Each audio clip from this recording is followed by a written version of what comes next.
Hello guys, and here is our first news. This is our news for today. Today is Saturday. Um, and here is some news. Okay, so Xbox 720 and PS4 unlikely before 2014. Leading US games retailer also upbeat about PS Vita's prospects. GameSpot said it doesn't expect Microsoft and Sony to launch their next generation home console until 2014. The leading US games retailer said in a statement issued to investors, MCV managed does not expect new hardware consoles from Microsoft and Sony until 2014.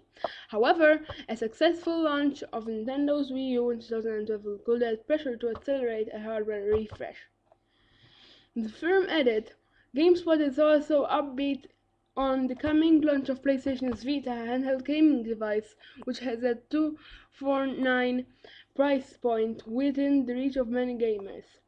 Earlier this week, THQ boss Brian Farrell said he expects the next hardware generation of their consoles to be centered on raw power and more focused on accessible services and user interfaces. Now, let's pass on the other news.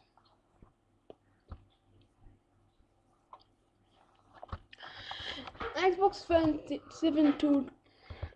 720 could run Windows OS, and let's speculate. Microsoft wants Xbox PCs, phones to be part of single ecosystem. Earlier this week on the Worldwide Partner Conference, Microsoft and Lilly discussed the company vision for a single ecosystem encompassing PCs, phones, tablets, and TVs. Lee revealed Microsoft is aiming to provide a coherence and consistency across all devices, particularly with Xbox. We won't have an ecosystem for PCs and for phones and for tablets. They'll all come together, he explained. Although it's only speculation at the moment, experts are guessing that Microsoft will likely launch a new operating system after Windows 8 that is designed to run on PCs, tablets, phones, and as well as the next generation Xbox console. 2K boss has said Microsoft and Sony are experimenting with Kinect and Move for what be the foundations of their next generation console plans.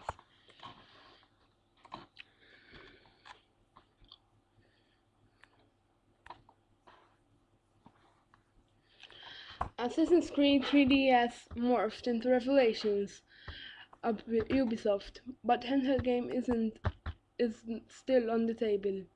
The game of Assassin's Creed for the Nintendo 3DS is not gonna be on the Nintendo 3DS anymore. Because it was put on Assassin's Creed Revelations. Because back at E3, when Nintendo was swaggering around promoting a Nintendo 3DS, it briefly mentioned a new Assassin's Creed title for the handheld from Ubisoft. Don't remember? Don't worry about it, because lead writer on Assassin's Creed Revelation, Darby McDevitt, has said the plot of Lost Legacy has now been absorbed by Revelations, the third and final home console chapter in Ezio's story. The plot of Lost Legacy involved Ezio seeking out a lost castle at Mythos, believed to be the place the assassin could understand the origins of his order. Obviously, that leaves the Nintendo 3DS slightly as a bit of uncertainty, although neither McDevitt nor Ubisoft have said the project is cancelled, so don't write it off just yet. Ubisoft has confirmed Assassin's Creed Revelations will appear in its lineup for Comic Con in San Diego next week.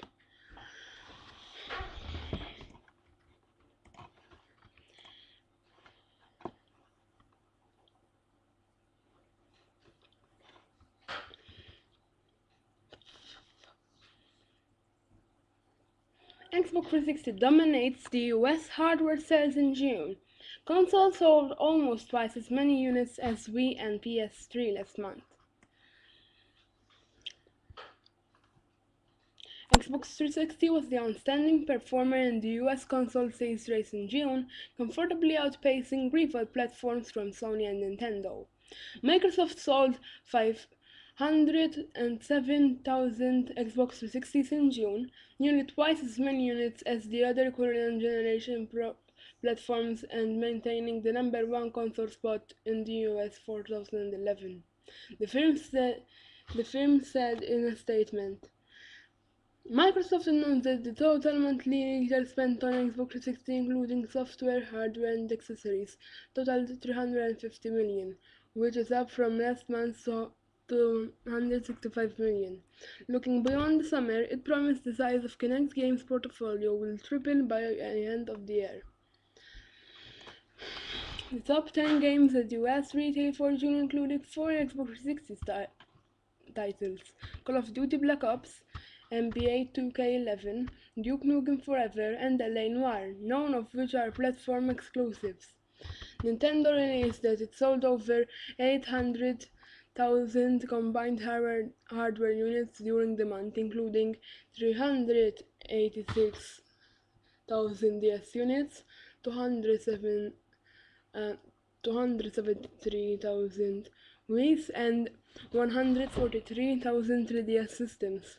Sony chose not to reveal PlayStation hardware sales figures for June. On the software front, LA Noire was the top-selling game in the US last month, ahead of new release Duke Nukem Forever and Infamous 2.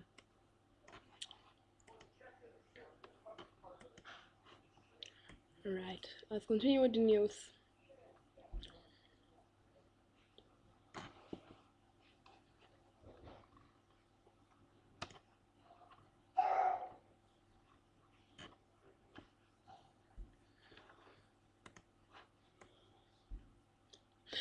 Sega leads Japanese publisher rankings. Yakuza pushes company to the top in June. The latest monthly sales report for Japan has shown Sega as the highest earning publisher in June, thanks largely to the popularity of Yakuza series. Sega accounted for 20.9% of earnings with Yakuza, of the end selling a total of 376,000 units. Zelda Ocarina of Time 3D contributed significantly to Nintendo's performance and came in at number 2, with a 14.8% share of revenues. Sega and Nintendo were followed by Professor Layton Developer Level 5, with 9.1%, and Namco Bandai Game with 8.6%. Further down the rankings, Capcom and Konami came in at number 6 and number 7 respectively. Here's the full list. Sega 20.9%, Nintendo 14.8%, Level 5 9.1%, Namco Bandai Games 8.6%, Gust 5.5%, at number 5, and number 6 Capcom, at number 7 Konami, at number 8 Kodashuya Shoten, at number 9 5PB, and at number 10 Tecmo Koei.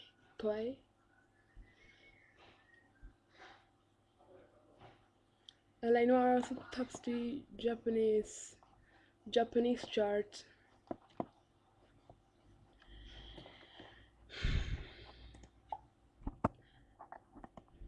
And Just Dance 2 breaks Wii sales record. 3DS Classics ports not as simple as Nintendo thought.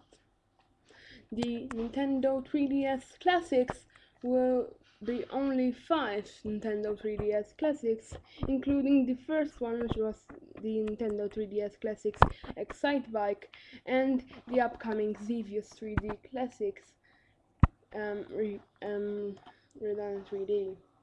Stereoscopic 3D causing issues with old game conversion. Nintendo has run into problems with converting all 8-bit titles to its 3D Classics range on the Nintendo 3DS that it didn't anticipate.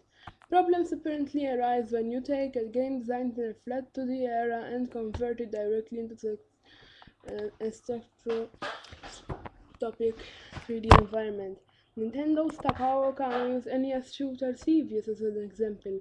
With the 2D screen, players had to use their imagination for survival flying above the ground. But on the Nintendo 3D system, we thought we might be able to recreate it using stereoscopic graphics so it looked like it was really floating, he said. He goes on, in the original version the game unfolds on a flat surface. The moment we made Solvao float in midair, all sorts of descriptions needs arose.